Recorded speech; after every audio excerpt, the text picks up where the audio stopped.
తెలంగాణ ప్రభుత్వము రేవంత్ రెడ్డి గారి ప్రభుత్వము గంగపుత్రులు ఆర్థికంగా బలోపేతం కావడం కొరకు 100% సబ్సిడీతో చేప పిల్లలు ఇవ్వడానికి ముందుకొచ్చింది.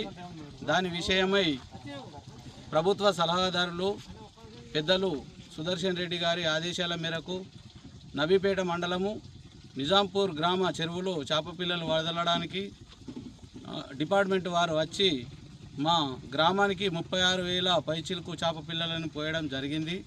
దానికి రాష్ట్ర ప్రభుత్వానికి గౌరవ మన ఎమ్మెల్యే సుదర్శన్ రెడ్డి గారికి మా తరపున గంగపుత్రుల జాతి తరపున ప్రత్యేకమైన ధన్యవాదాలు తెలుపుతున్నాము.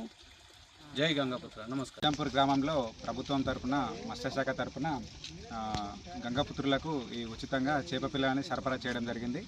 డిపార్ట్మెంట్ వాళ్ళు వచ్చేసి ఇక్కడ ఈ చేప పిల్లల్ని ఈరోజు సర్పంచ్, ఉప సర్పంచ్ మరియు ఈ గంగపుత్రులకు సంబంధించినటువంటి అధికారులు మరియు మిగతా సిబ్బందితో ఈ చేప పిల్లల్ని ఈరోజు చెరువులో వేయడం జరిగింది. దాదాపుగా 36,000 పైసలకు చేప పిల్లల్ని ఇవ్వడం జరిగింది. కాబట్టి ప్రత్యేకంగా ఈ ప్రభుత్వానికి మరియు మత్స్యశాఖ యొక్క సిబ్బంది ఎవరైతే ఉన్నారో వాళ్ళందరికీ కూడా మా గ్రామం తరపున, మా గంగపుత్రుల తరపున సర్పంచ్గా నేను కృతజ్ఞతలు తెలియజేస్తున్నాను.